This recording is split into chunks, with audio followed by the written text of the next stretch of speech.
I'd like to welcome you to WCPT AM's Out Chicago. Think of us as Sunday brunch with your gay best friends. Now please welcome your host, Scott Duff. And a happy Sunday fun day to everybody out there. Scott Duff here, and Ellen Miller is off on a blues cruise, as she is wont to do. That means we get the amazingly lovely and talented and funny and smart Tania Richard is here. Tania Richard, author of Black Girl from a White Suburb, Finding My Light, Using My Voice. Yes! If you were wondering why I'm so excited about that, I always screw that up for some reason. Yes. Hi. It's a mouthful. Well, it's a good title, and it's a fabulous book. If you're looking for something if you're looking for something to cozy up to on this snowy day, I think you should get that book. Don't you think? It is. It's great. It's thoughtful. It's funny. Thank you. It's like, I think it is required reading. Oh my goodness. There I am. Yes. Hi, Scott. Hi. Happy New Year. Well, there are some people who get very upset if you wish them a happy New Year late into January. And it's like, I haven't seen you. This is our first time seeing each other, so I'm going to say that. It's fine. Yeah. But apparently, there are people who don't. Well, people get really upset about the weirdest things, don't they? They really do, and not enough upset about the things they should be getting. Yeah. Okay. Yeah. So we're doing great, everybody. We're doing great. We're doing just fine. We're we're in similar tones right now. And we're in our camel. We didn't even call each other. We just know spiritually that it just feels like a camel-colored kind of day. It's a camel beige. In your après-ski outfit. I got this sweater at Target. You can't see it. I'll describe it. No, you can if you're on the YouTube. Well, if you're go to the YouTubes. Oh, it's YouTube now. We're on the YouTubes and we're on the Facebook. Yeah. Anyway, so it's beige, and then it's got like this square and mountains, and it says Les Alpes. I speak French. That's not how you pronounce it. And it's like a sweater you'd wear if you were a skier at a ski lounge. That is you. And that's the first thing you think of. Yeah, when I think of a skier, I think of Tania Richard. You think of me. And I think of you. Oh my gosh, I'm sorry. I still remember that time that Joe Esposito called you Tania Richards, and that's all my fault. I am so sorry. Oh, it is? Why is it your fault? Because I call you that, even though your name is Tania Richard. You think that's why? I thought she just literally mispronounced it. No. I think she. I think she took a cue from me. Anyway, we do have a great show. Yes. To try to unravel all of this horribleness that's going on in the world. A little later on this hour, John Parker and Jim Pound, the guys from The Gailey Show, which if you airs here right here on this station, weekdays at 10 o'clock. If you are unaware, they are based in Minneapolis. So we're going to be speaking with them to kind of just try to make sense of Alex Preddy was murdered. Yeah. And so we're going to try to make sense of that. No. No, there's no sense making. I mean, So, but we also need distractions and actions to help us deal with this dumpster fire of an administration. So we're going to be chatting with actor Jackson Evans, who is playing Seymour Krelborn in Little Shop of Horrors. This is a talented guy. He's very talented. He is a very talented guy. Yeah. Very talented guy. He's now playing at Marriott Theater out in Lincolnshire. So we will chat with him in the second hour. And one of my favorite days of the year is coming up. AIDS Foundation Chicago has announced the triumphant return of World of Chocolate. Ooh. We're all. It's so great. It's a delicious benefit featuring chocolatiers from all over Chicagoland. And August Bree, senior manager for special events of AIDS Foundation Chicago, is going to be joining us in the second hour because I'm a judge again at it, which is great. Nice. I go and I get to pass judgment and eat chocolate. Mm-hmm. Ain't a bad gig. That's a good evening. It is a good evening. And they've moved it now. It's going to be at Artifact Events. Oh, yeah? Where's that? It used to be Architectural Artifacts. It's on Ravenswood. I'm sure you've been there for a benefit or two before. It's a really cool That space. like Ravenswood spot where everything is, are you talking about? Yeah. Right by the train? Yeah. Yeah. I love that building. I love that building. Yeah. That space. Mm-hmm. And I love helping out AIDS Foundation Chicago. Yes. So there we are. And of course, we're going to be talking about the news of the week, day, minute, second, whatever it is, because everything's just going so freaking fast. And of course, we would love to hear from you. So give us a call at 773-763-9278. The number again is 773-763-9278. And did you know you can also text us? What? Using that same number, 773-763-9278. If you don't feel like chatting, go ahead and please just send us I'm a going little. to text us right now. Do it. Well, don't. I have so many screens that I'm looking at, and it always kind of. It's a little. I keep going, oh gosh, what's happened over there? Oh no, and there's you. There you are. And of course, you can listen live every Sunday from 11 a.m. to 1 p.m. Central, right here on 8:20 a.m. on TuneIn from heartlandsignal.com, where you can watch the live video stream and check out our beautiful matching sweaters and dark glasses on the WCPT Facebook page or the Heartland Signal YouTube page. How are ya, my friend? I am present and accounted for. Good. Yes. There we are. Yes. There we are. I'm hashtag blessed. And highly favored? And I am highly favored. Yes. Great. But it's true because I don't have a gosh darn thing to complain about in comparison. Well, I've got a lot to complain about. I love complaining. I'm saying, like, for me. For you. I'm very aware of that. That, like, me within all of this, I should You're doing all right. I am healthy and blessed, and that is important to remember in the context of everything that's happening. 1,000%. Even though mathematically speaking, that is hard to do. 1,000%. It is very hard. But yes, it's very hard. How are you? You know, I don't know. I really don't know, just to be honest. I know last week we had the Chicago Therapy Collective on the show. I feel like I need to give them a call. Yes, I'm now your accountability partner for Oh, great. Okay. All right, cool. There I am. Yeah, things are just, there's a lot going on in the world. And I am trying, especially, I'm just trying. How are you doing, though? Because I know that there are times when you can get too sucked into the news, and then times when you're able to kind of. No, I've been doing really well with that. Yesterday was a bit of a misnomer because of all of the horrible. Tragic events that are unfolding in Minneapolis. Yeah. But I'm doing really well with that. I have set very strict parameters about my intake of news, about my use of social media. Good. Social media is kids. I brought it up last week, and I'll say it again. If everybody could reduce their social media time just by half right now, that would provide a huge economic impact to all of the people who run those companies. Because it's nothing but ads, and it's nothing but data collecting, and it's that is something to think about. I know. It's so, yes, by half. That's great. Because, I mean, it's not necessarily an all or nothing thing, because for some people it's a real outlet. For some people, 100%. I get it. Mitigates isolation, and so all of that. So, it's the balance. It is the balance. It has to happen. And I think, I think people are on it too long. And I'm going to say 2026. I'll say it every week. Let 2026 be the year of analog. Interact with people. Be with people. What is that? Why am I not able to? What does that mean? Like analog. Just good old fashioned, like getting off digital, not digital. Yes. Like not digital, like meet in real life. Well, how about that, right? I mean, that's so challenging, and just. It's only challenging because we spend so much time on this. And then we forget that you actually need to be. That you need to be in, like that's the thing, It's like we've got to interact with folks. We've got to try to have conversations in real life, as they say, IRL. if they still use that anymore.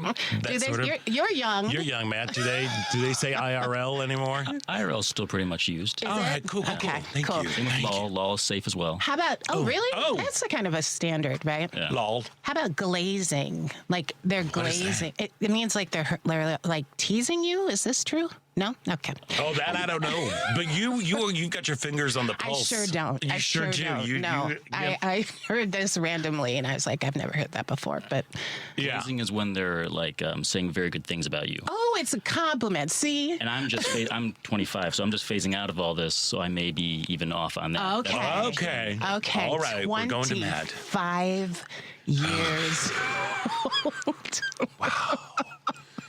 There We'll was be a right 2. back. There was a 2 in the first number of the year you were born. Ooh, alrighty. All right. See, this is not helping my No, depression. it's fine. You know. It's fine. No, but like I am acutely aware that things that I'm trying really hard to find some joy in my life. To this time of year is always challenging for folks. Just because we're done with the marathon of holidays, and now it's just we're into the reality of a cold, snowy, cold, dark Yes. kind of time. But that is why, again, I lean into my hygge. I'm getting my hygge on like nobody's business. You laugh. That's laugh. another word. I'm like regressing today. I forgot to look up Hygge. when I saw it in the notes. Yes, hygge. What is it? Hygge is, if you are unfamiliar, Yeah. it is a Swedish thing where basically is you embrace all things cozy. It is a way to like acknowledge, yes, it's dark, it is cold, it is snowy. That's where it is. But there are things that we can enjoy about it, like Yeah. wearing camel-colored Amazing sweaters. I'm telling y'all, get to the YouTube, see our fashion. sense. Although I am getting a little warm. I know right it's now. I'm gonna okay take though. off. Oh, you have a second layer? I do have a second layer. I brought a second layer. Just in case. See, there we go. That's smart. But it's like, but it really is. It's like investing in your, like, it's kind of like a form of self-care, It is taking joy in lighting candles. Or I'm very fortunate, talk about blessed, like I actually have a wood-burning fireplace that works. Wow, that's amazing. So we have like a fire in the fireplace every That's night wonderful. in the winter. Yeah. I keep my Christmas tree up until March. Yeah. Because it's tall, it's pretty, and the glow that it puts off gives you just this nice warm glow. Yeah. Glowing warmth. When it's gray and cold and snowy, and I actually love this snow. So I'm like, and I've had cooking projects. Nice. They're right out. Girl, What? it's been good. What you been Well, making? I made a Dutch baby, like a savory Dutch baby. Yes. You know what that? It's kind of like a big old pancake. Yes. Yeah, kind of thing. But you put on like Gruyere on there, and prosciutto, and then a fried egg on top. Oh my. What else? Then I made chicken and dumplings, Oh my gosh. like rolled dumplings. Oh my. Ain't no goodness. drop dumplings that are happening. I, boom, roll them out, So cut them out. like when you set out to do that, is that like that could be like a full day for you of like getting all the stuff ready, or how does? Yeah, it's a good 3-hour chunk of time. And you did this yesterday? No, that was Friday. Yesterday was Musica. Oh yes, I'm Yeah. aware of. That's amazing. I know. It is a labor of love. But it's delicious. And it's like, so for me, it's like, and literally at one point, I was a crazy, I was bouncing all over the place yesterday because I'm like, there's so much news coming in and I can't really deal with all of this. So I need to cook. And I went outside, even though it was cold. Yeah. And I went to like a bunch of different grocery stores because I needed to get Amazing. something. Good for you. No, but it was wrong. I mean, it was just, it literally, it was one point, Jerry was like, are you doing okay? I'm like, I'm not okay. I am not okay. I need to turn this off, meaning the news. I'm like, I need to take a moment. Yes. Because we're not learning anything new Right. Absolutely. right now. So let's turn this off and let's kind of just connect and focus on each other. And then I was like, but now I got to go. Now I'm gonna go shopping. I got to go get dried shrimp. I need to make XO sauce. So then do you have lots and lots of, are you a leftovers fam? Like, do you then like eat it throughout the week? Yeah. Well, yes. And then, I also make stuff that Well, here's the thing, too. Because everything is awful, I'm an emotional eater as well. So there aren't too many leftovers. Goes together real well. I know, it goes together real well. Real well, yeah. 4 to 6 servings. That's cute. That's real cute. That's a suggestion. That is just a suggestion. Thank you. Thank you for that. Yeah, no, so, but most of the stuff, like, I do make things that I can freeze. Oh, my goodness. You know? So, like, the week before, I made this, like, French onion beef noodle soup. Like, do you have a thing that you wish you were, but you aren't? This is what I mean. I wish I was this person who did these things, but I'm not. Like, so, do you have anything like, I wish I was a big reader, but I'm not? Or I wish I was this. You know what I mean? Because I aspire to be like this person who cooks and does these things, and I never will be. I just won't. Well, you never know. I'm pretty sure. Okay. I made it this far. Yeah. I made it this far. I think I'm all set. Yeah, that's an interesting question. I think I wish I was a person that would fold and put away his laundry. Oh, now that would be interesting. That would be, like, if I could be that person, like, I will fold it. I just, for some reason, that extra step of putting it away. My husband folds all the laundry. And, well, he needs to come over to my house. I will fold it. I just need him to put it away. Fold it, I don't know what it is, but it's hard. Just the extra step. So do you know there are people, I'm going to tell you something. There are people who do the laundry. Yeah. Put it in the dryer. Yeah. Take it out of the dryer when it's done. Fold it. Right. And put it away one after the other. Okay, so I actually started trying to do that. That's fascinating. It is fascinating to me, these people. Who are these? They'd have it no other way. They'd have it no other way. They couldn't even imagine. I know. It's unbelievable. It's, again, heroes that walk among us. There we go. I know. Oh, man. Yeah, so I've been getting my kick. And also, like, I've been really just kind of grappling with just, like, how people are disappointing me. I am disappointed in people. I'm sorry. Well, it started, like, on Monday with Martin Luther King Day, you know, and some people got it off of work, some people didn't. I had to work at Ye Olde Snack Factory, and I know I'm warm, right? We're keeping these sweaters on the whole time. I'm going to take my long underwear off because I have long underwear on too. Yeah. We were planning. We're under lights. I feel like oh my. No, but I was like, so, you know, it's Martin Luther King Day. It is a day where we are celebrating, like, civil rights. We are celebrating, like, people who literally died for the right to vote, died for just basic human rights. And I'm talking to people, I'm like, oh, so you got the day off today? I'm like, yeah, I'm going to play pickleball. I'm like, just as Dr. King intended.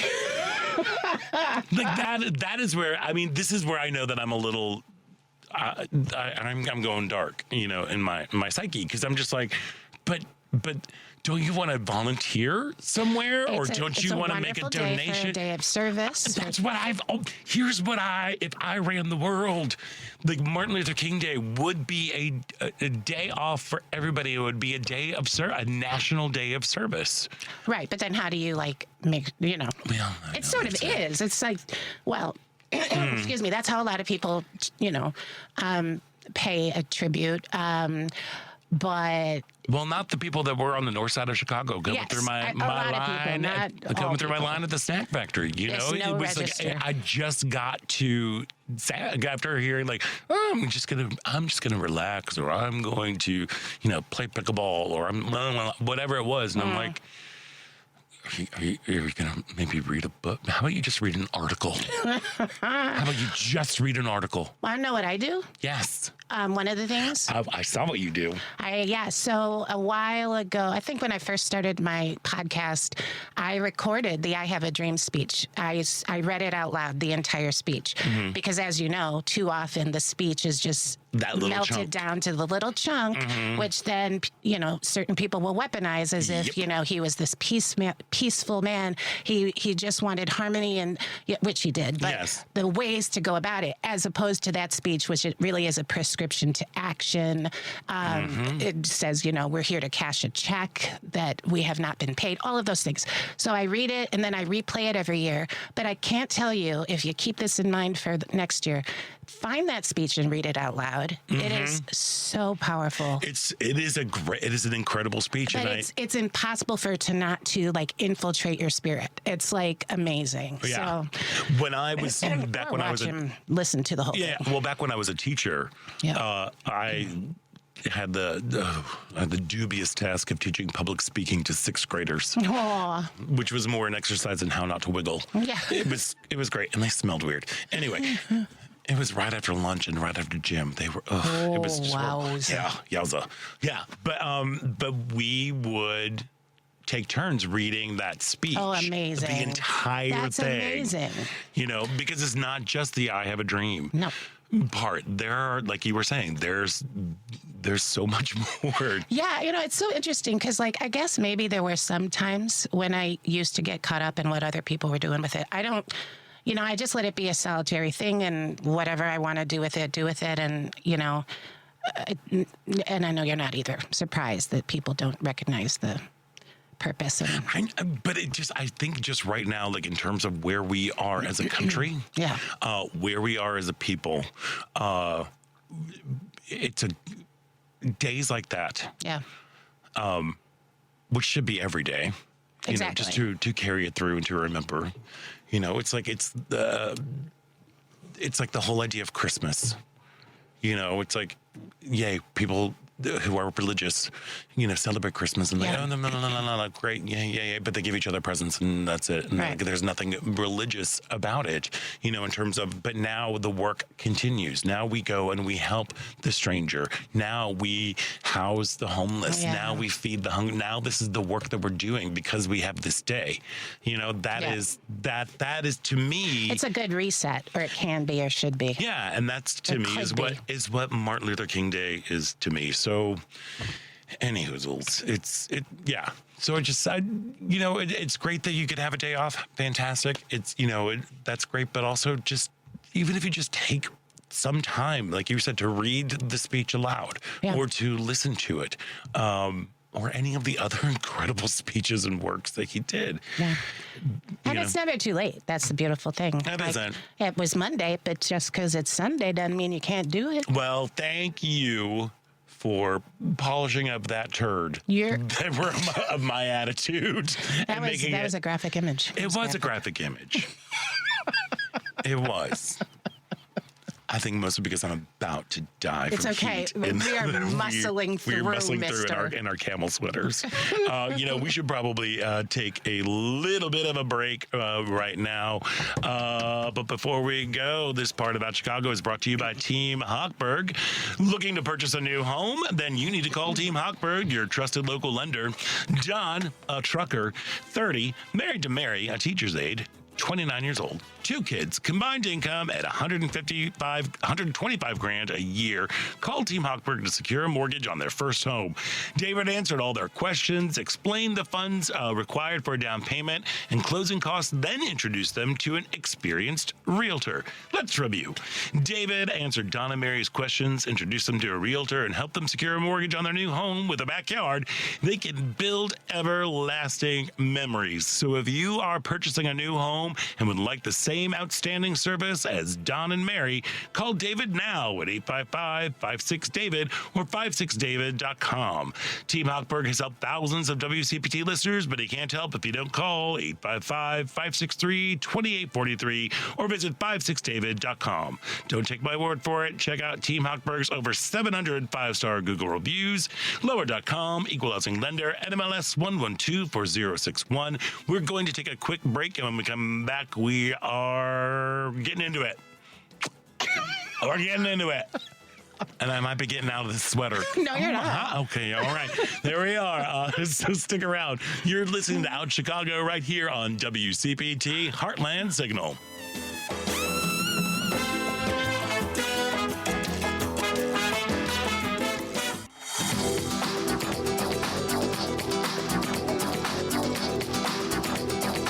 I'm Molly McCormick. And I'm Danny Parpan. And we're an indie folk group called The Fruit Flies. Welcome back to Out Chicago on WCPT.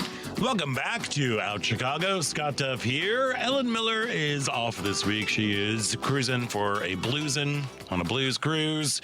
And that means we get Tania Richard. Hello. Author, actor, activist, podcaster, mom.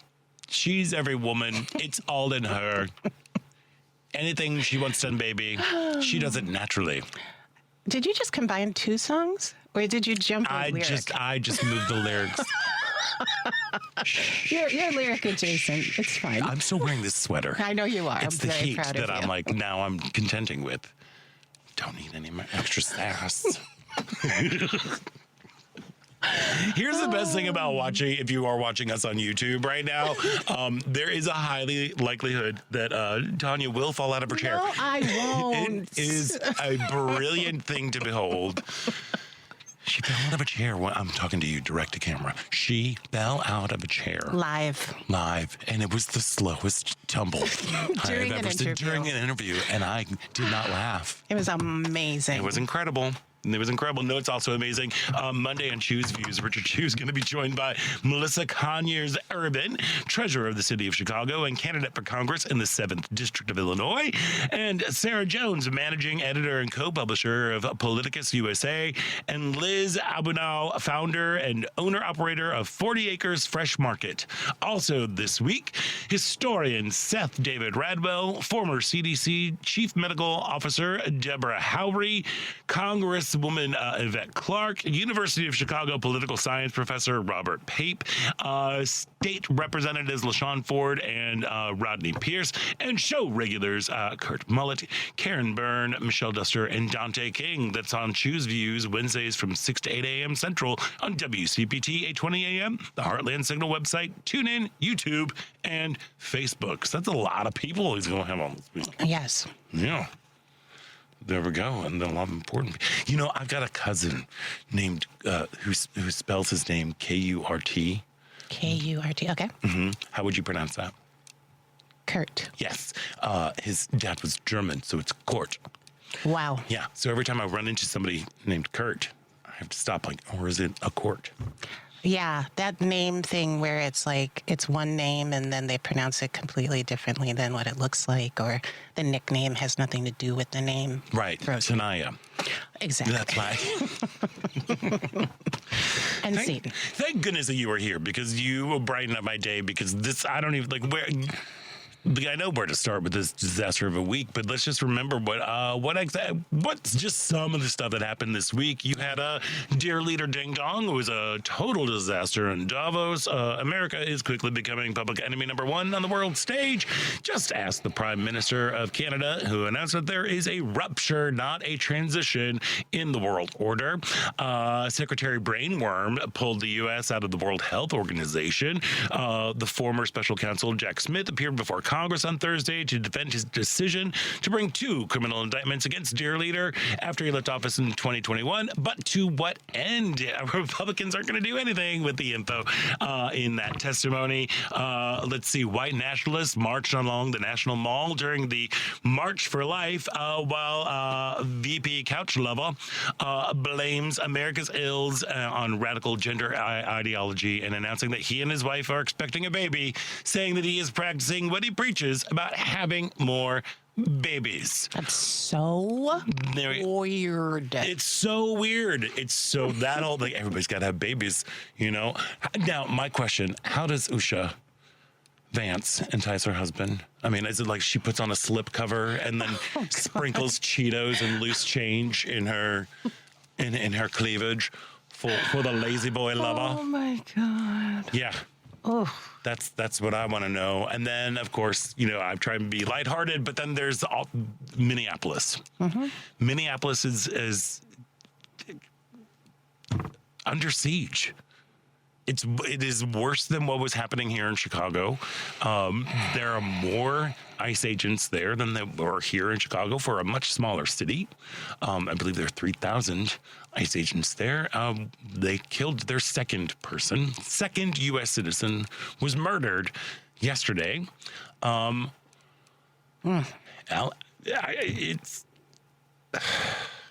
It's just a lot. It really is so much to handle. How are you all doing out there? Give us a call, 773-763-9278, or you can just give us a text to that same number, 773-763-9278. I'm livid. Yeah. I'm livid.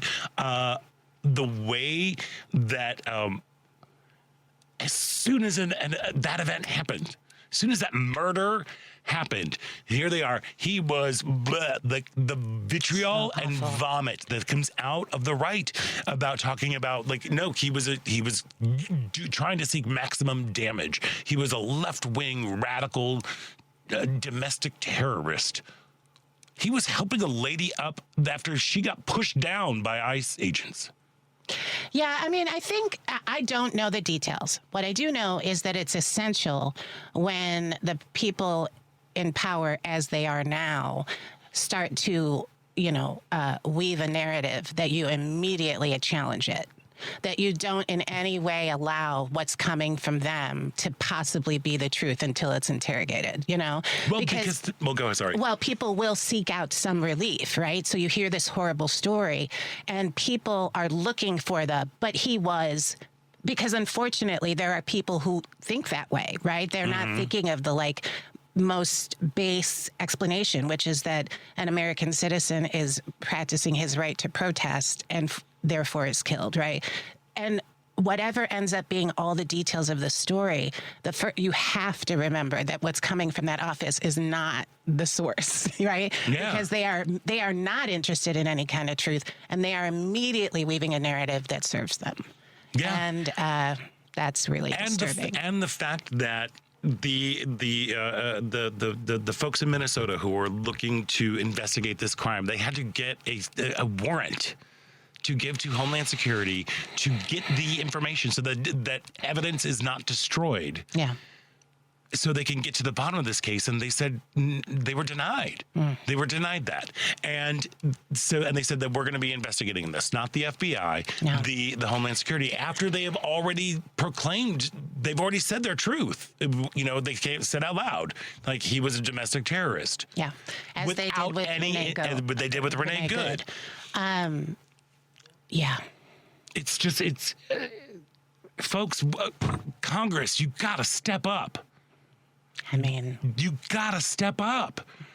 What is the damage that has been done already is mind-boggling, and what is coming down the road is even more terrifying.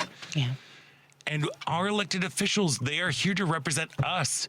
Why are they not doing anything? They can do stuff. They can impeach this poo stain of a person. They can defund this. ICE right now is one of the highest funded military outfits in the world right now, and this is what's happening. And I have just thoughts about why it is happening in Minneapolis. I think you saw the rollout of everything has been intentional. You saw it happen in LA first. That's where they first went to do that, and they wanted to see exactly how far they could go and what the pushback was going to be like and what the kind of responses were. Then they came here to Chicago, and it was the same thing. We're like, how far can we push this? What can we do? I mean, you have zip tying the elderly and babies, raiding apartment buildings that are all of citizens here, and then you take them off to Portland to see what we can do there, and then you go to Minneapolis, because Minneapolis and Minnesota, they have just been through it this year. It has been an awful year in Minnesota, but in particularly in Minneapolis, where you've had school shootings, you've had the assassination of legislators there, you've had this awful ICE situation that's playing out right there, and they are trying to push people to their breaking point because they remembered what happened with the murder of George Floyd and how people came out. And I'm still this is where this is totally conspiratorial. So I'm just saying that right there. I'm still convinced that like most of the things that were happening with the George Floyd protests were from people were right-wing agitators who got into the crowd. Well, what are you even referencing though? Like, Oh, I mean, like when they would show like the narrative that they construct about how like Minneapolis is on fire, right. all of our cities are on fire, Yeah. they are burning down to the ground. Like, no, they're not. yeah, right.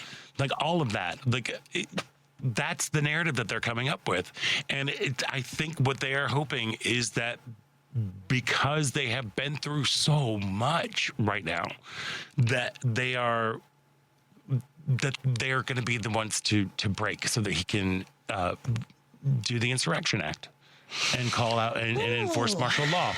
That has been ever since these protests, these things have started. That's not that conspiratorial. No, that's not conspiratorial. Oh, okay. The part about the right wing people mingling in and being okay. agitators in there, that's a little. I will say that is definitely conspiratorial. You know, but it just. That seems what's happening. They are just champing at the bit to declare martial law. And then the way that they're talking about, you know, like, we'll get ICE out of here if you turn over all of your voter registration information. Like, it's just cuckoo bananas and so blatant to me. Any hoozles, you know what? We should probably take a break because we've got some guests that are coming up that are actually in Minneapolis. They'll hopefully know a little bit more than what we do from what we're gleaning from this slow drip of information. So we're going to take a quick break, and when we come back, we're going to be speaking with the guys behind the Gailey Show, John Parker and Jim Pound.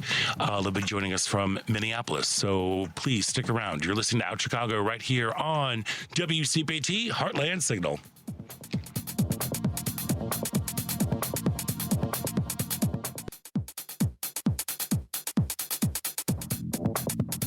Hi, this is musician Homer Mars, and welcome back to Out Chicago on WCPT. Welcome back to Out Chicago. Scott Duff here. I'm joined by my special celebrity guest, co-host Tania Richard, and I'm very grateful that our next guests are joining us. You can listen to The Gailey Show right here on WCPT every weekday at 10 o'clock to hear the wonderful and amazing John Parker and Jim Pounds. John and Jim, welcome back to the show.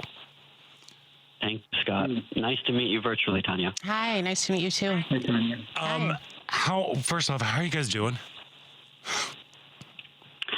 I don't even know how to answer that question anymore. It's very. I never thought that I would be reporting from what is essentially turning into a governmental militarized occupation of a city, let alone live in it. It's very scary. And I know that you all know in Chicago what happened to you, and it's like supercharged here in Minneapolis right now. It's really dangerous. Yeah, it is. I mean, well, because there are double the amount of ICE agents there than there are police officers in Minneapolis. Can you do you? Go ahead. Sorry. Hey Scott, I have a question. Do you remember how many ICE agents at the peak there were in Chicago? You know, I don't know that off the top of my head, and I had wanted to look that up just because I know that the sheer numbers are cuckoo bananas that are happening. Somebody told me there were 300 in Chicago. That sounds low to me, but there are 2,800 of them in Minneapolis, St. Paul, and we're, half your size? Yeah. Maybe even less than that. Yeah, that is what I've been thinking about. That's what I've been so worried about. Like, all of my friends who I know who have people in Minneapolis have been reaching out, like, how are you? How are your people? Are they okay? That's, for some reason, that's a little bit of an action that I feel that I can take. So I don't even know where to begin. What has been the local reaction right now to all of these? Like, there've been two murders by ICE within a couple weeks of each other. what is it like on the what is it like on the ground? Are people just kind of how are they dealing? They're lying. I think that's the thing that's really coming out here.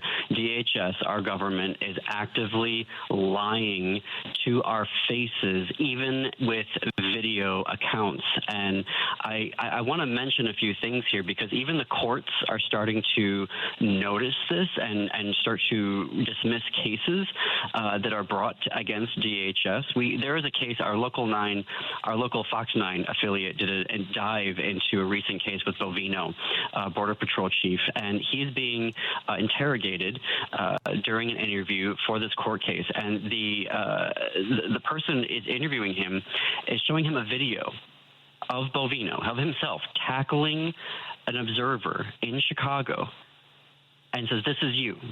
And Bovino says, "No." And the guy says, "Look at the video. This is you tackling this observer." And Bovino says a second time, "No, that's no." And the guy asks a third time, "This is you." And Bovino says again, "No, that's not me."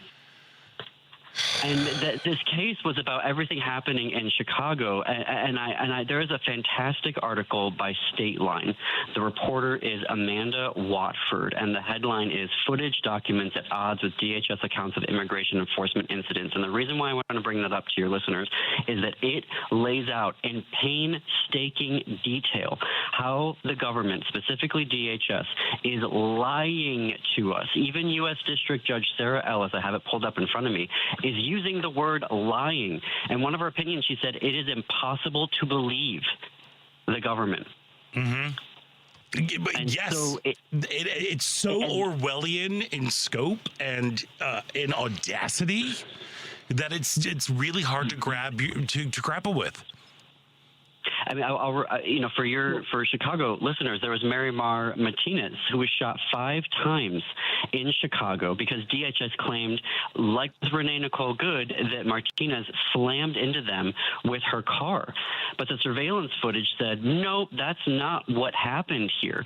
And they called her a domestic terrorist, and they charged her. And then in November, suddenly, the Department of Justice drops the case, because they know they're not going to prevail, because they know the video evidence doesn't support what is happening here. But they are using the court of public opinion to lie over and over and over again. And Governor Walz was correct when he did a state of he addressed this Minnesota a couple weeks ago, and he said, document everything, get your phones out and videotape everything. And that's what we need to be doing right now. We need to have our phones out constantly recording these people. And even when there's video, I mean, we were watching MS Now yesterday, and they literally pulled away from Kristi Noem's press conference. MS Now was like, nope, we're not showing this anymore. I was during Rev Al Sharpton. He said, they are misleading you. They are telling you lies right now. And it's something that even our local media, they were reading DHS statements and not saying to people, hey, there have been problems with DHS statements being accurate in the past. They don't qualify if they just read the statement, the accusation as Kristi Noem has made it up in her head, and they're not protecting their viewers by saying, hey, take this with a grain of salt. These people have lied before. They're like somebody in a court case that's lied. They're not a credible witness. DHS is not a credible witness. Yeah. Well, and then the thing that's also equally heartbreaking, along with they are quick to judge, they're quick to spread the lies. Again, but this is one of my beef with social media. A lie goes around the world in a second, and now you have to spend the rest of the time trying to pull back, correct that lie. When both Renee Good and Alex Preddy were murdered, they immediately came out and they controlled the narrative, and they turned the narrative around to saying that they were domestic terrorists, they were going after, they wanted to do maximum damage.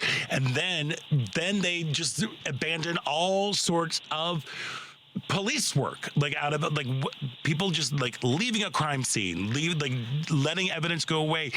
Has there been, because you are local in Minneapolis, has there been any more updates about state investigators who are trying to get access to this, to the evidence that has been denied them? So you may already know that yesterday, local Minnesota investigators, state ones, tried to get to the scene, right. and they came. This is very unusual. They came with a signed warrant from a judge, and DHS said no. So now, last night, in an emergency filing, the state of Minnesota, a judge ruled in their favor, said that you cannot destroy any evidence, that you have to keep all of the evidence available. So they filed that last night. A judge has ruled in their favor. At least it's a temporary restraining order. There's going to be the hearing tomorrow afternoon. There's also a case in front of a court around all of Operation Metro Surge about whether they're going to keep going with it. The state sued them over it, trying to get them to cease Operation Metro Surge, get ICE out of here. And there's a third case. There are three cases. There's another case around. So a district judge told ICE and DHS that you cannot attack legal observers.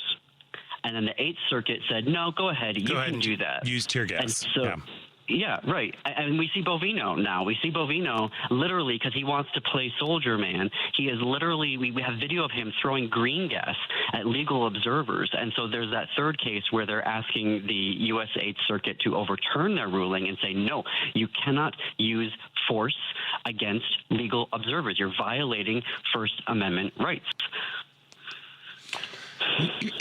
So what is happening today as far as, after the murder yesterday? It was yesterday. Yeah. Have the protests continued at the sort of velocity they have been over the weekend? What is the general feel out there? So my understanding is that, my understanding is that there is a protest for this afternoon at 1:00 downtown, and a number of folks are already saying that they're going to be covering it, particularly Status Coup. I want to give a big shout out to Status Coup. COUP. They have been doing the best on-the-ground coverage from each of the protests and from the scenes where people are being murdered.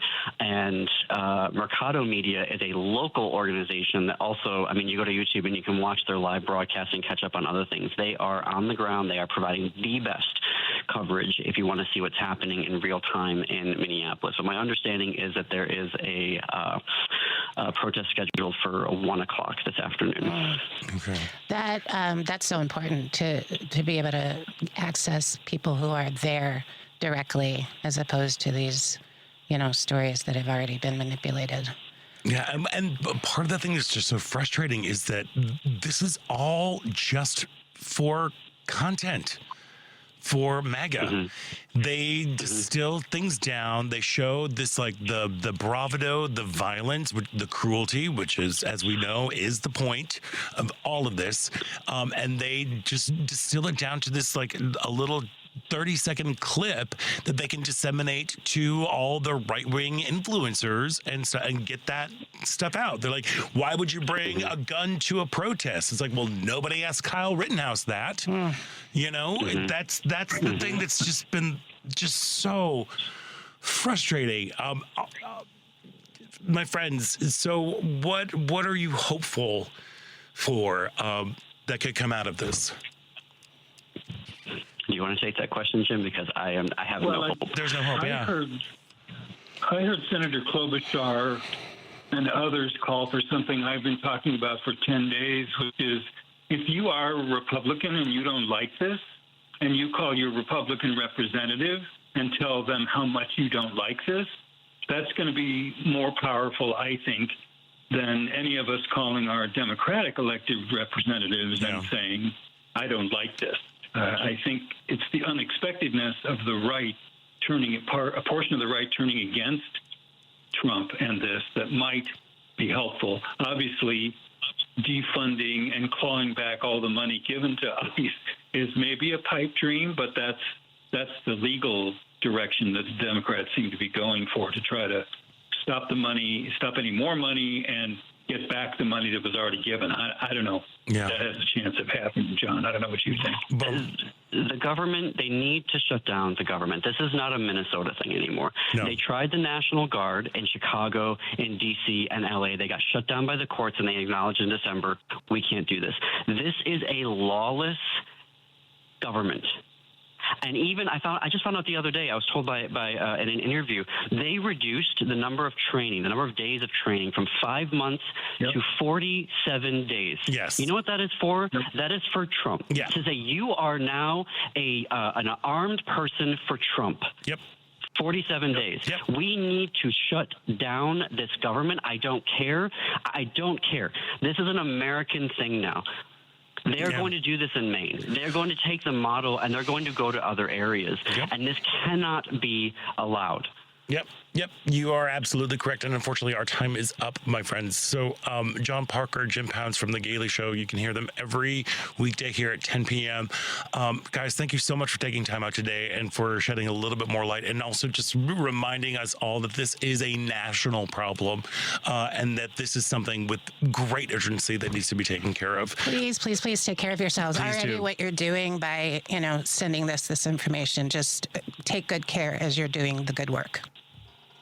Thank you. You guys are such amazing friends and allies. We just love you in Chicago, out Chicago, and Tanya as well, just meeting you. So thank you for the work that you're doing. You're going to love Tanya. She's great. John Parker, Jim Pounds, thank you so much. We've got to take a quick break, and when we come back, it is the second hour of Out Chicago right here on WCPT.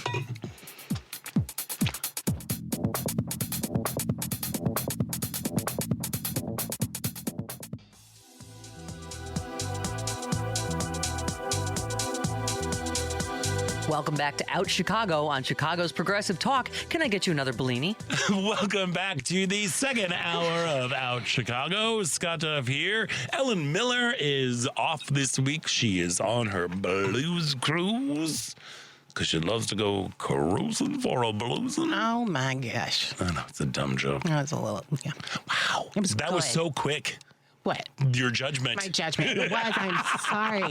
That's all right, because that lovely voice right there is the one and only Tania Richard. She is the author of the most delightful, important memoir, Black Girl from a White Suburb, Finding My Light Using My Voice. Boom. You know how you have friends who support you, and then you have friends who support you every freaking step of the way? Like Scott has had me on another show to talk about the book. He came to the book lunch. He's talking about the book. I mean, it's just so lovely. I so appreciate it. It still kills my heart that I didn't get to see the one-person show. Well, you that was will. Oh, teaser. I'm just saying. Is there... Yes, but I can't announce it at the moment. Yeah, all right. Well, you can whisper it to I'll me. tell you later. Or I will take my camel sweater off. Nope, we're not. Come on. This has become a test of your strength, Scott. That's a silly test. I'm warm. I can just be less warm by taking off. I'm drunk with power. You are drunk with power. There we are. Well, good. This will set us up nicely for, like I said at the beginning of the show, we also need some distractions and some actions here. A little bit later on this hour, we are going to be speaking with August Spree from AIDS Foundation Chicago. We're talking about passing judgment. I'm going to be passing judgment at their World of Chocolate benefit. Yummy. It's so good. Yeah. You have to take tiny bites. I bet. Because there's so many. Yes. There's a lot of chocolate. Yes. So, but it's an amazing event for an amazing organization. We're going to be speaking with August a little bit later on this hour. But right now, it is supper time out at Marriott Theater, Lincolnshire. That was really good. I'm afraid Tanya's not going to be able to join us for the rest of the show. There we are. Oh, no. I'm so sorry. Come on. It's supper time. Yes, that means Little Shop of Horrors, the deviously delicious smash hit musical comedy, is now playing at Marriott Lincolnshire. And joining us now is the budding botanist, hero, actor Jackson Evans. Jackson, welcome to the show. Hello, hello, hello. You know this show very well. Girl, I have done it twice. The first Tell me what part you played. Well, the first time I was part of the plant at the St. Louis Muni, which is a very large theater, and that's a big deal. I know. Well, here's the thing: the way it's not that big of a deal. I literally came out. Don't diminish your light, Jackson. I am diminishing it because I am well aware of what my light was. It was about getting butts in seats, so they had a bunch of high school kids put on like a tentacle. Like we were part of like a tentacle, and we ran out into the audience for the last verse of the last song. There you go. But I got to hang out with Adrian Zmed. Okay. I know. There we are. But anyway, that was my time at the St. Louis Muni. But you are at Marriott Lincolnshire. How are shows going? You're still in previews, right? Or have you officially opened? We are technically still in previews, so we've done 4 of them, and they're going amazingly. And for anyone who doesn't know what a preview process means, is just we're doing the show at night, but we're also making changes and rehearsing during the day based off of the shows. So we officially open this coming Wednesday night. Ah, fabulous! I love previews so much. You just learn so much as an actor. I mean, I met some people here who have seen not only every single one of the previews thus far, but also they come to the Marriott to see specifically the previews, and then they come back to see what's changed, which I think is that's fun. A testament to this audience. Base out here. That's some serious theater geekery. I love that. That's good stuff. Right? Yeah. Well, I mean, it's not cruising for a bluesin', but it's pretty solid. Summertime is still pretty solid geekery. Hey, Jackson, did you go to ISU? I did not go to ISU, but I think I know why you're asking. I know you know why I'm asking. Yes. An incredibly supportive friend in Courtney Rue Hubbard. Shout it out to Courtney Rue Hubbard. And I thought that you also, I thought that's how you all knew each other. Anyway, we digress. Yeah. Hi, we got to meet in the theater scene here in Chicago. Okay. Like maybe 20 years ago. And awesome. She's one of my best friends. And I know she's one of the people who supports you in your book and all of your endeavors as well. I love her so much. She plays the paramedic on Chicago Med. She plays one of the paramedics. Oh. Yeah, she's been doing it for 10 years. Paramedic Courtney. Yeah. Come on, Courtney. Okay. Come on, Courtney.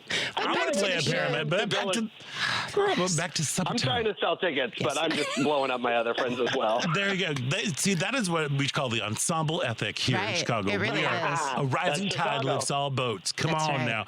So for some folks who are probably straight, they might not know. They might not know the plot of Little Shop of Horrors. It's true. Don't pass that judgmental Look, we try our best. I know. Well, you're an anomaly. You are an ally, and you're also a theater professional as well. So for folks who might not be in the know, what is the plot, the story of Little Shop of Horrors?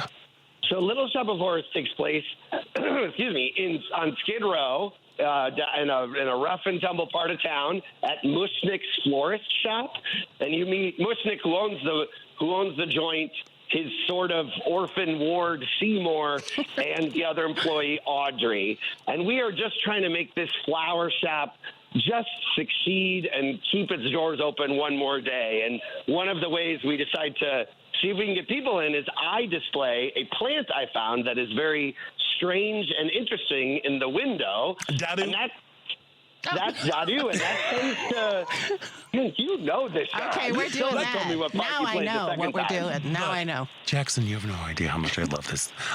When the movie came out, I was also like, I'm much older than you. I was about 13, I think. Oh, yeah. I saw it 4 times. Oh, yeah. In a row. Yeah. I'm like your dedicated preview audiences out at Marriott Lincolnshire. I saw them back to back. So anyway, go ahead.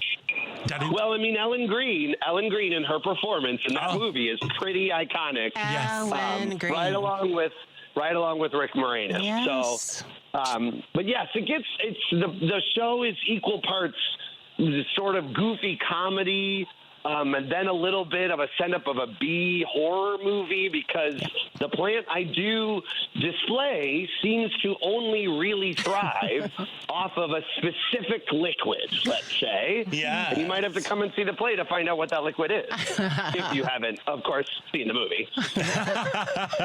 I'll say that for anyone who is not a musical theater person, this is the show to go see if you're not a theater person. 1,000%. Musical theater person. Yeah.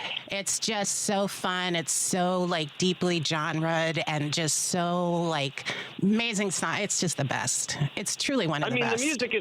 The music is written by Alan Menken, who did The Little Mermaid, who did, and every song is a bop. Yes. And no matter what, even if you're like, musicals, the singing in our production is next level. And so, like, just to come and listen to the singing alone is worth the price of admission. So Come fun. on, man. Little shop. And obviously you're having fun, I should say, but like... I'm just going to keep singing in the background. That's good. Just a little lower. What's the biggest joy for you in this experience? I think the biggest joy for me is I'm playing Seymour, which has been kind of a dream role for me as a not leading man type human. We gotta grab those chances for these meaty, big roles with amazing songs, and I kind of thought this role passed me by, and I'm so insanely lucky to get to do it, because this is some of Seymour's songs were the songs that I would be singing in college when I was coming up for my music theater degree, and so these tunes have been in my head for a very long time. I won't age myself, there we go. But a very long time. That's awesome. Yeah, well, and not to spoil anything, so this strange and unusual plant does grow, and it's a big puppet. There are puppets that happen within this show. How's that? I mean, Marriott is in the round, so what are the challenges about doing this show in the round with so many different technical elements? Listen, I don't think you guys need me. Like, you have all the information. You know what you're doing. I actually think we could put on a 3-person little shop totally right do now. that right The here. theater's in the round. You don't need me at this interview at all. No, the really exciting thing about our production specifically is often you can rent puppets for this plant that does in fact grow. But those puppets are made for what is called a proscenium theater, which just means the theater's over there, the audience is over here. But the Marriott, the theater is in the round. So the theater is in the middle, and the audience is in a circle around us. So the Marriott enlisted Jesse Mooney Bullitt, who is unbelievable, to create puppets for this specific production. Wow. So these are puppets that have never been seen. They've gotten a little bit juiced up, let's say, based off of the fact that these puppets need to look good from every angle. You don't, there's no back to this puppet. But also, because it's in the round, this puppet needs to move, because you can't, if it's just stuck in one spot of the stage, then if you're sitting behind the puppet, you got a bad. So what they've done is they've also figured out a way to make these puppets move in the space, and it takes at one point I think we've got up to 5 puppeteers working on one at one time. So it's, and people who have already seen the previews have said these puppets are amazing and unique and cool, and it's really an exciting, because this show is often done around the Chicagoland area, let alone nationwide. It is exciting for this specific production that these puppets are truly one of a kind. Oh, that is so cool. That's really cool. Because, this show has been done so many times all over the country, probably world. And, to sort of to take a new approach to it is really cool. Yeah, I mean, it's currently being done off-Broadway as we speak, starring, I'm assuming, some lovely television actors who can sing. Oh, my God. But I will say that this production here at the Marriott is an entirely Chicago-based cast. Nice. Every single one of us on stage, and even all of our understudies and our crew are all based right here, and I think the talent couldn't be better. Well, yeah, it's a crazy cast you got there. That little Mark David Kaplan, he might be going places, you know. He might be going places. He might be going places, that guy. I mean, it's my first time playing Seymour, but I think it's his third time playing Mushnick, so I've just been watching him and be like, you know how to do this. I'm going to follow your lead. Is there a particular part? I know right now you're still in the preview process, so thank you also for taking time out. I know you've got to be pooped right now between rehearsals and performing. I mean, I got today. We're good. Okay, good. Is there a moment that you're like, oh, I get to do this part right now, like that you just love doing in the show? I mean, it's pretty cliche, but it has to be the song Suddenly Seymour. Mm-hmm. It is the song that everyone knows and everyone loves, and I could not be more blessed with the fact that the actor playing Audrey in our show, her name is Maya Rowe, not only is she insanely talented, speaking of going places, but we have worked together before and are just the nearest and dearest of friends. And getting to just look in her eyeballs of a human being that I don't have to work at all to know how much I love this person is such a gift. And she is funny, hilarious, beautiful, and the voice that she has is insane. And she is not doing an impression of Ellen Green, but she is inspired by Ellen Green in a way that is so new and fresh and exciting, and getting to sing with her every night, and not to mention our 3 backup singers who sing the house down every night also are in that song. So it's definitely got to be Suddenly Seymour. Oh, I love it. Now I just want to sing something. No, I did too. I'm like, I'm sure she's lovely. Why don't we sing a little bit? Let's do it right now. Yeah. Forget that. Take us off to commercial. No, these are such iconic songs that it just, like, hearing about it just starts your heart pumping. I know. They're the best. This is exactly the little joy break that I needed in my world to talk about this fabulous show. If you are looking for something that will will lift your spirits and get your toes a tapping, make sure that you head out to see Little Shop of Horrors, now playing through March 15th at Marriott Theater in Lincolnshire. For info and tickets, you can go to MarriottTheater.com, and that's theater spelled R-E because they're fancy that way. Jackson Evans, enjoy previews, break legs this Wednesday on opening night, and have a fabulous run. Come see us. I'm talking to both the listeners and the 2 of you. Come on. Jackson, I'm going to get you a mic. Jackson, Please. I've seen you in a few things, and you're a true talent. So I'm delighted that you get to be in this role. Agreed. I appreciate that. Thank you. Great. Jackson Evans, Suddenly Seymour, go do your thing today and enjoy your day off tomorrow. I plan on it. Again, that's Jackson Evans, star of Little Shop of Horrors, now playing through March 15th at Marriott Theater in Lincolnshire. Break all the legs. Thanks so much for having me. Of course. We're going to take a quick break, and when we come back, we are chatting about the world of a chocolate. So stick around. You're listening to Out Chicago right here on WCPT Heartland Signal. Suddenly Seymour standing beside me.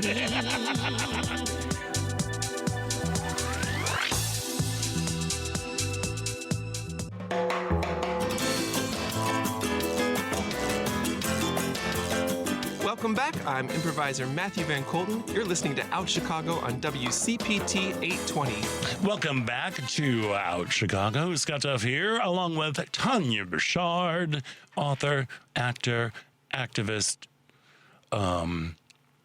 What else are you? Human. Provocateur. Goddess. Raconteur. Wearer of camel-colored sweaters. We are all in camel-colored sweaters. I think, did you turn the air on? It's so much better. It's a little bit better in here now. Okay, good. There we go. This is what it feels to have. It's like you're experiencing hot flashes. I'm really glad for you. Oh. Yeah. It's like you're like, whoa. And then it goes away. And you're like, oh, hi. Oh. Human all right, again. great. I get to be, okay. Thank you. for building my empathy muscles. That's right. See? I love that. Yeah. Great. You're welcome. Thank you so much. Hey, just to let you know, too, Monday on Driving It Home, Patty Vasquez will be talking to Dr. Jason Bussell, Director of Chicago Community Acupuncture, and Kaylee Peterson, candidate for Congress in Idaho's 1st District. That's Driving It Home with Patty Vasquez, weekdays from 5 to 7 p.m. Central on WCPT 820 a.m., the Heartland Signal website, TuneIn, YouTube, and Facebook.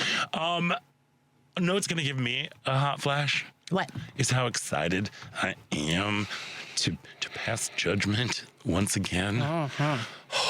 Because the AIDS Foundation Chicago has announced the triumphant return of World of Chocolate, a delicious benefit featuring chocolatiers from all over Chicagoland. And joining us now is Senior Manager for Special Events for AIDS Foundation Chicago, August Spree. August, welcome to the show. Hi, thanks for having me. Oh my gosh, thank you for joining us today. You're just adorable. I see you on the screen here. You're adorable.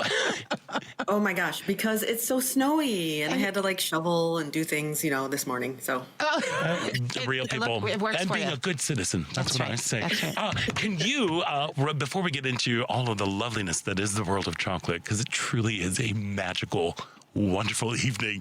Can you remind our listeners a little bit about the history and mission of AIDS Foundation Chicago? Yes.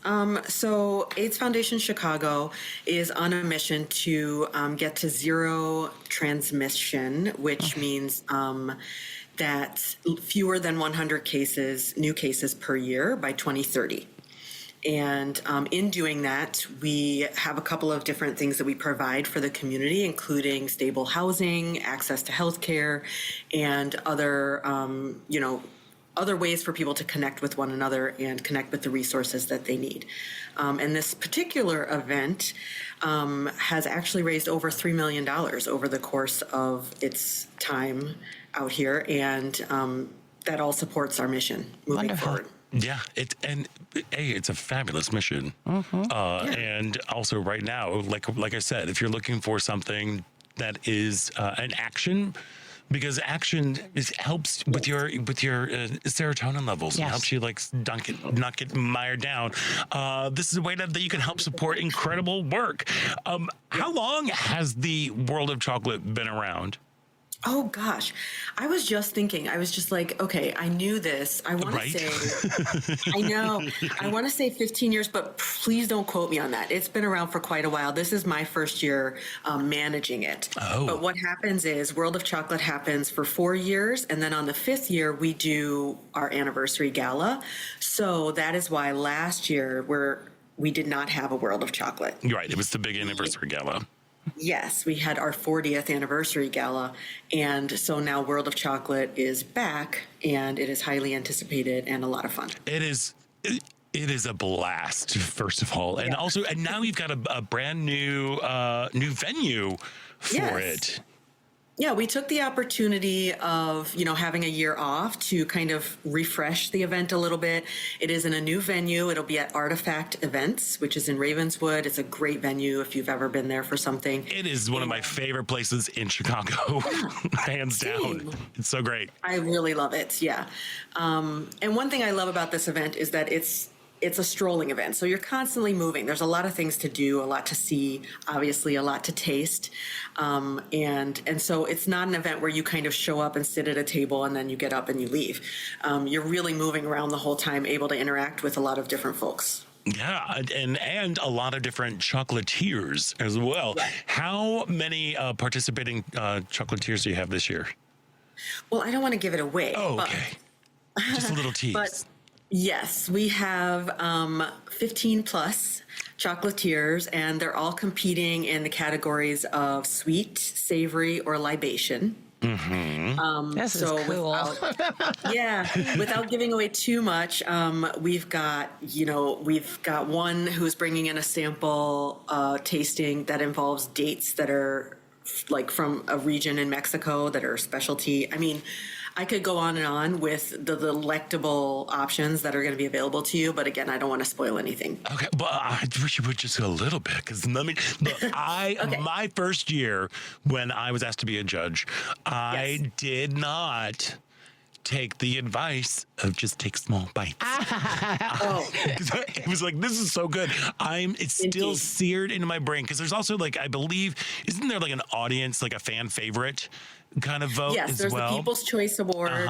There's a Small Business Award, a Large Business Award. There's also Best in each category, sweet, savory, and libation. Yeah, because I remember one of the fan favorites my year was actually a chocolate eggplant dish. Holy cow. I know you're like, what? It was one of the most delicious things I have ever eaten in my life. And I've had some really delicious things in my time. So you got all your judges already? I know. Yes. We're always open to adding a judge. Oh, no, really?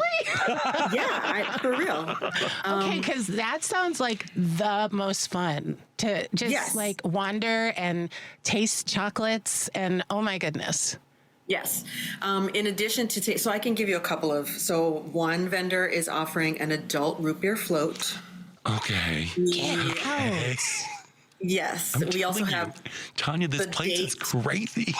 Yeah, we have some macaroons on the menu. Nice. I mean, so many different combinations. Like I said, like one of the savory combinations includes port wine and gorgonzola. And get out. Yes. Okay, I'm getting my calendar out. I'm getting my calendar out. When is this? It's February 27th. I know. I'm available. Yes. Okay. Reach out to me afterwards. Okay, I'm going to. I am not kidding. Yeah. She is. It's Friday, February 27th. And I do want to say, in addition to tasting all the chocolates, and as you mentioned, Scott, like you want to pace yourself. Yes. We also have other food available. J&L Catering is providing some chef stations there so that we don't have people just filling up on chocolate. We have several bars in the space. The VIP area is going to include a specialty mezcal tasting as well as a high-end whiskey that's been donated by Uncle Nearest. Wait a second. So, wait, no. Yeah, this is all new. Oh my God, wait, because mezcal and whiskey are two of my favorite things. Yes. I'm so excited about this. Look, and there's also and there's a DJs that usually are playing around the event. And what else is going to be in store? Because we've got the VIP area with the mezcal. Our VIP area this year is, if you've been to Artifact, then you know the layout. It's on the upper level, so you're still part of the event, but you're you can kind of see what everything else that's going on. So that's really nice. And then we also have a couple of extra activations this year that weren't involved. So we're going to have one that's called Paint the Skyline with an artist named Emma Lyons, who has 3 canvases there, and you can basically donate and then pick up a paintbrush and add to that. Oh, cool. Of the Chicago skyline throughout the night. So, and where will that then be displayed somewhere then, or? Then that's actually open for auction. So you amazing. Oh, purchase man. It. That's cool. Yeah, so you're kind of painting the Chicago skyline, but it's a collaborative piece by everyone who's in attendance. And then we have some other things that I won't spoil. We have. I know. I'm sorry. Tears are coming down my eyes. Like, that's so wonderful. Yeah, it really is. It is a special event because there's so many. Everybody goes. It's folks from all walks of life are there, 100%. looking fabulous, by the way. Oh, yes. Yeah. Yes. And it's wear what makes you feel fabulous, I always say. Yeah. Note taken. Yeah. And and it literally is you're walking around having delicious food, wonderful chocolates, and you get to talk with some of the most interesting people in the city. I am very excited that Al's Cookies is coming back. Yes. They're like a small Chicago operation that works to I might be screwing this up. They employ folks with special needs, and that's kind of their focus on it. And their cookies are delicious. Oh my gosh.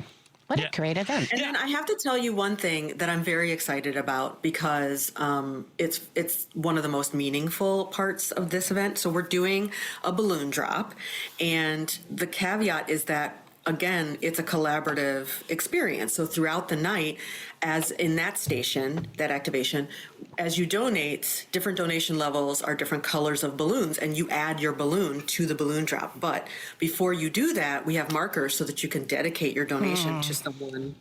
And that is I'm really excited to see that because I think that'll be a really meaningful moment. It's obviously, the event is a lot of celebration and everything, but we have moments where we want to remember those who aren't with us any longer. So the Build a Balloon Drop is a really good moment for that. So you can donate, $25, $50, or up to over $1,000 and grab your balloon and then write a message on there and add it to the balloon drop. So at the end of the night, when we celebrate with that drop, it's all part of the community. Tears streaming down my face right now. I'm so thrilled to be a part of this. It's like, is there going to be a little punch wall? Yes, we will have our punch board too. Sorry, I love those. The little punch board. I don't know what. You make a donation, and like there's a big punch board. I'm doing a horrible job explaining this, August. Why don't you? It's sort of like if you ever watch The Price is Right. Where it's just like a big board with like paper circles, and they're under different denominations. So if you say you donated $250, you can pick whatever circle you want, but behind that circle, when you punch through it, is a prize. Oh, fun. And those are all donated from all over the city, different vendors who are looking to support. And it's always, the prize will be at or more than the level that you donated. Oh, nice. Yeah. That's awesome. exciting. I know. Yeah. Right? Well done. My goodness. It sounds like an amazing evening. Yeah, lots going on. We also negotiate an after party at Nobody's Darling, so the night doesn't have to end. Yay, and I love that place. I love those ladies too. Oh, good. I know. Oh, and it's just down the street. Yeah. Oh yes, my gosh. Exactly. All right. Look, I'm telling you, if you are looking for a fun way to beat the winter blues, if you want to find a way that you can actually be actively giving back to your community, make sure you get some tickets for the World of Chocolate. It is a delectable night of chocolate goodies benefiting AIDS Foundation Chicago and all of their incredible efforts to get to zero by 2030. It's coming up on February 27th. Yes, which is a Friday. I always like to say, because sometimes people expect it to be a Saturday. Right. But hey, it's even better. So you can go into your chocolate coma and sleep all day on Saturday. Exactly. And now I've got a question for you, because sometimes with these, is there going to be like any sort of silent auction-y, or folks who might not be able to get to the venue, is there a way that they can still participate in the fun or help make a donation? Yes, of course. You can go to aidschicago.org/chocolate. It's very easy. And you can make a donation if you'd like to support and you can't attend. When we get closer to the event, we will have those art pieces available for silent auction. So those will be online. Everything else is at the event, as far as like we can't offer chocolate tastings. Right, of course. But we're happy to, give you the acknowledgement that that goes along with your donation, and you can always bid on that artwork as well. Oh, see, that's fantastic. See, I knew there was going to be a way that you can participate if you can't be there. Again, I have to tell you, you need to be there. It's a beautiful venue, amazing chocolate, and for an incredible organization, an incredible cause. So again, go to aidschicago.org/chocolate. Get your tickets.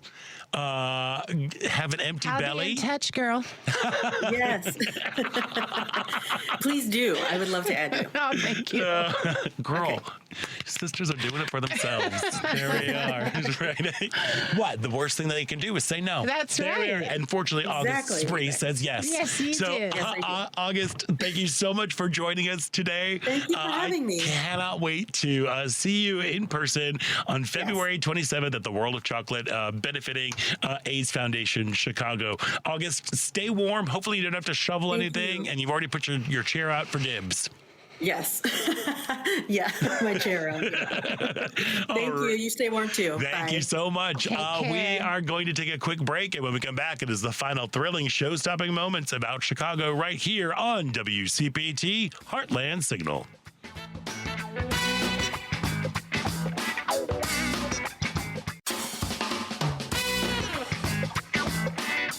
Hi, I'm Spencer Tweedy, and you're listening to Out Chicago on WCPT.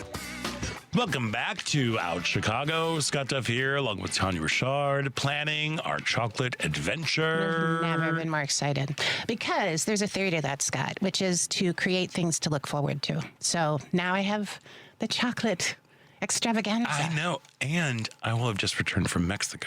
Get out. So I will be. So you're like double booked for Girl, I have been trying to, like I said, I'm trying to embrace this whole Hugo thing. I also know that, like, if you are going to get out of Chicago, get out in February.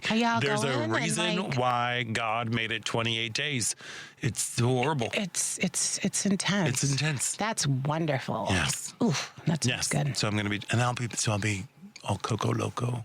I'll be so Coco Loco. I'll be so pretty for the chocolate experience. This show always goes downhill. I know. Whenever you're here, and I love it. It makes me so happy that you're here. But you also might want to be listening into to Joan Esposito tomorrow on Live Local Progressive. She's going to be taking your calls and talking to David Hochberg, Vice President of Lending for Team Hochberg at Homeside Financial, Bill Scher, Politics Editor at the Washington Monthly, Corbin Brent, co-founder of Brand New Congress and co-director of Justice Democrats, two grassroots organizations working to elect progressive Democrats, and Jason Vincent of Giant Restaurant in Logan Square. He'll be headlining Tuesday's ACLU fundraiser at Chef's Special Cocktail Bar in Chicago. Live, local, and progressive weekdays from 2 to 5 p.m. Central on WCPT 820 AM, heartlandsignal.com, and tune in. I've not been to Giant, but I've wanted to go for a very long time. People love that place. You have to make that happen. I got it. Well, yeah. My schedule's so weird, though. My hours are odd. Why? What? Like, because I work I work until 10 o'clock. Okay, yeah. And then see, that's the thing when you have to work at other places. It really gets in the way of things. It gets in the way of everything, and especially as somebody who is over 50, all of my friends are in bed. Oh my gosh! So I'm like, all right, does anybody want to do anything? No, yeah, can't do it. Okay. Just in case somebody's keeping score, Scott is still wearing the sweater. I am still wearing the sweater. Yes, and of course you can see that. As am I. You can see that on our YouTube. Yes. Thing. Hey, also, did you know? You've got a podcast. I've got a podcast. Tania's Take. Yes, I do. Is that it now? Yes. It technically has the subtitle in the race, culture, whatever. The culture of race, and stuff and junk. It's Tania's Take, stuff and junk. That's right. I'm telling you, stuff and junk. Yes. I added on to that I'll be making some new episodes, by the way. So. Oh, wonderful. Because right now it's all archival. You can find it anywhere you listen to podcasts. But yeah. And while you're looking for Tania's Take, race, culture, the culture of race, and stuff and junk. You can also listen to, rate, and share Out Chicago. Full episodes and featured interviews on, Spotify, Apple Podcasts, TuneIn, iHeartRadio, YouTube, Amazon Music. All you got to do is search Out Chicago with Scott Duff and Ellen Miller, or you can visit our podcast page at heartlandsignal.com/podcast. We've got some fun featured interviews on there. We got John Waters. Oh, gosh, yes. I listened to that one. That was great. That was pull the string, Chetty. Same thing with Susie Eddy Izzard. Did not hear that one. She's on, because she was just in town to do a benefit for Chicago Shakespeare. Awesome. Yeah. Leslie Ann Warren. Yes, I listened to that one. There was another one that was so fun listening because I can't remember. But anyways. And the incomparable Shannon Lynn Parker, who is the CEO of Equality Illinois. Oh, wow. Girl, she's my hero. Wow. I adore her. That's awesome. It's funny. I was looking through old pictures from previous worlds of chocolate. Mm-hmm. Would it be Worlds of Chocolate or World of Chocolates? That's a good question. Previous events. There we go. I was looking at previous events, and there was a picture of there. It's I'm using this picture because it's me and Shannon. That's funny. Yeah, I adore her. She does amazing work. Anyway, there we go. People also always ask us what they can do to support the work that we do here at WCPT and Heartland Signal. As always, the best way is to support our sponsors. So make sure you go and do all that and to tell them that you appreciate them advertising with us. But if you're on Facebook, there's another way. You can now subscribe to the WCPT 820 and Heartland Signal Facebook pages. Subscription is just 99 cents a month, and we will have some special offers for our subscribers coming soon. So visit us, WCPT 820, Chicago's Progressive Talk, and Heartland Signal on Facebook, and hit that subscribe baton. Love it. There we are. Yes. The Oscar nominations came out. Oh, good. Oh, no. Oh, sorry. What? Girl. Oh, no. That's kind of, I think that's like how, talk to me. Well, I used to live and die by that stuff. Same. My goodness. It was like a national holiday the day the nominations would come out. Mm-hmm. And now it's just like, I can't get it interested or rally for it, or I just don't feel it. Now, do you think that's like a, how do I phrase this? I don't, because I'm old? Yeah. That's what I was going to say. Yeah, that's fine. That's fine. Sorry. Sorry. I don't know. I wore what this it sweater is. the whole time. I know you did. You did really good. You know, it's a great question. Just that idea of like the arc of how your passions change. Yeah. Because like I think about that sometimes. Like the passion I used to have towards like movies and even award shows and just all of it. And now I don't. And it could either be age, it could either be priorities, it could either be products that no longer deserve the attention. Do you know what I mean? Mm-hmm. Like I don't need to see, what's it called? Frankenstein? I don't need to see Frankenstein. I liked Frankenstein. You did? Good. Well, I'm glad. Okay. I liked it enough. Mm-hmm. Girl, it's so pretty. Is it? Oh my gosh! Like the one thing, I'm a sucker for Guillermo del Toro. Mm-hmm. I love him. Yeah. Like when Pan's Labyrinth, that was my gateway drug into his work. I think he is a visionary. He definitely has this incredible style and his way that he tells stories that are pretty intense. Yeah. But that's an example of like, yes, So yes, the quality can still be there, obviously, but yeah, it's just a different. It's a different vibe. Yeah. Yeah, I know. I get really it. Well, and I think part of it too is, I think we're still recovering from, the days of like not leaving our homes. There's that. And going, because I can't remember the last time I went to a theater to see a movie. Yeah, and that used to be one of my favorite. It still is actually one of my favorite things ever. And I love to go to movies alone. Me too. Yes. Oh my God, we should go to movies alone together. But I think too that I am just over this process of trying to make that switch. Like I can't process the fact that like Ben Affleck and Matt Damon are veteran actors now. They're like the older actors. They're the old guys. Yeah. And that like these kids in heated rivalry that have taken over the world are 25. Yeah. I'm looking at her. I'm sorry. I'm not angry with you. I'm the culprit in some way. Exactly. How dare you? This is your fault. And I remember when Matt and Ben were the biggest things when they first dropped on the scene. Let me tell you, I was hosting Oscar night at Sidetrack the year that they won for Good Will I still Hunting. remember like them getting up there and just being like youthful and enthusiastic. So I think I'm just going through this process of trying to get my brain to switch to that. I'm like, how are they talking about their 35-year friendship? Well, longer than that. They've been friends forever. It's just blowing my mind. And like Leonardo DiCaprio. Oh, forget about it. Right. And like if you see an award show and it's like, even Timothée Chalamet now, he's going to be 30. Like it's just like stuff is moving in a way that's blowing my mind. Not pleasing to you? It's not pleasing. It's not pleasing to you. And I'm going to be okay. You're going to be okay. But maybe it's a little too closely related to the actual experience of watching these people right now. And then I'm not that excited about young Hollywood. Like these folks I'm grown tired of like sort of the same younger set constantly being the ones rewarded, such as wonderful as she is, an Emma Stone. It's like, yes, you're wonderful. Stop making movies with that man. Stop getting nominated for making movies with that man. Stop it.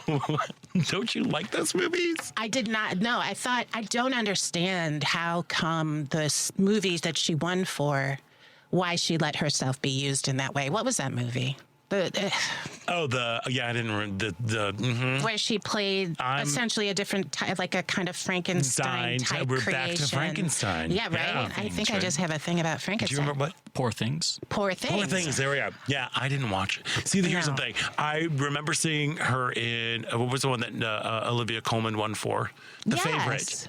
The Favorite. I thought it was a wonderful film. Okay. But the thing that drove me crazy was the soundtrack behind it, because there was just this like drone. I know it was like it's there to like elicit an emotion or a feeling or a physical sensation. The drone of that movie nearly drove me crazy. Yeah, and there is a lot of that in movies lately where the music or the soundtrack. I mean, oh my God, I'm 75 years old. You are. Well, it's happened. Everybody. You are. There we are. We just saw it. She just leapt into a septuagenarian. Complaining about the soundtrack. They're just too loud. The music is too loud. There you have it. Wow. Okay. It's on record. Well. Well, you know, we're a couple of old farts over here. That's it. It's just oh God. That's my hand fart that I can do. We don't have practical effects, but no, that is a practical effect. It's very practical. Very practical. It's very useful. It is. It is if you're a teacher. Oh yeah, I would suppose. Did they love you for that? They did, because when I have this strange ability to do hand farts. Yes. And when I was a teacher, and we would give quizzes, which I would call celebrations of learning. And as the celebration of learning was happening, to cut the tension, I would cut the cheese. Oh my God! And I would just walk behind them and do all of that. Like gross, and that's wrong. You know, like do that whole thing. Oh my God! And most of my students spent the entire year trying to figure out how to do it. You taught theater, right? Mm-hmm. Yeah. We saw quizzes. About what? Stuff and junk. I'm grateful that I never took I did in college, theater quiz. Oh, yeah. But not. Well, we had to do that too. High school. College. A great school. Well, anyway. But okay, there's one thing that I too am also kind of, I think my whole thing is, again, my schedule is weird. So seeing movies in the theater is really challenging because I can't either I hate seeing a movie like at 10 o'clock in the morning. Right. Like that, I'm not awake enough for it, and just to be there and present, you know, and then it's too late when I get out. Right. So it's been hard for me to get to the theater, the movie theater, to see it. But I did just finally watch One Battle After Another. Okay. Which I really liked. I thought I was going to go into it. I know this is controversial. This is part of Tanya's take. Yeah. What's the matter? There's just a big conversation, and I've not seen it, but it's a big conversation around the objectification and misogynoir of black women in that movie. Mm-hmm. And that it's supposed to be a movie celebrating black women, but actually they're just being used in the same old way. Yeah. And, you know, just from clips that I've seen, I'm like, yeah. And it's tough because Paul Thomas Anderson is married to Maya Rudolph, who is a biracial woman, and he has biracial kids. And so I think he was trying to do something about, like, putting these women forth, and they still end up being just as objectified and, you know, misused as always. I'm a party pooper. Wow, that was where's that pool? You just peed in it. I wanted to. I love Leonardo DiCaprio. I mean, come on. Look, he's fantastic in it. He really is. Sean Penn, really good. I will say Tiana Taylor. Yeah. Because of her, there's a movie. That is what I have. But I can also see what you were saying in terms of the. Yes. And if you listen to just a few conversations about it, say on different podcasts about like in a critical thinking way, that you start to unravel what it is they're supposedly saying about revolution and about who ultimately carries revolution and all of this stuff. So I'm just like, I could die happy if somebody could get it right someday, but it's not happening. No. Right now. Okay. So. Of course, I didn't see it, people, so don't look, this is just my vibe around it and what I've listened and heard. Well, it's a fun movie. It's fun, but it's fun. Well, I liked it. I'm sorry. I might love it, too. I'm a bad person. No, it doesn't make you a bad person. Well, questionable. And Tana's having her day, so you get it, girl. She got her Oscar nomination. She got her Golden Globe. She's in her second season of the worst show ever produced, All's Fair. Ryan Murphy. She's got it. She is just fine. She's doing great. Fashionista. She's fashionista. Sinners walked away with the most nominations. It really did, yes. Look at, yes. come on, Michael B. Jordan. I know. That pairing, Ryan Coogler and him, come on. Right? That's so amazing. I love that. I love it too. Mm-hmm. Let's just hope. We were supposed to have an entire conversation about The Color Purple. We In were? my it's head. in the notes. Yeah, in my head. But The Color Purple effect, how like when The Color Purple was nominated for all of those Academy Awards, and it is an incredible movie, perhaps two of the best performances of that year from Whoopi Goldberg and from Oprah. In our generation. In our generation, you know, some of the best performances, and it was snubbed. It sure was. By White Hollywood. Yes, it was. I would like to. Maybe we can come back and we can have a longer conversation. I mean, that's pretty much it. About that. I mean, okay. It's like, that's it. Well, there we go. And that's it. I'd be happy to come back, but that's pretty much the narrative. It's the narrative. Black excellence ignored. Nominated, ignored. Nominated, ignored. But then they feel good about themselves because we at least nominated them. Right. People, I'm not going to apologize because it's the truth, but you know, let's get back to suddenly Simon. Yeah. All right. There we are. We had a high note at some point. It was so high. And then we got hot. I know I'm hot again. I'm hot. Well, we tried.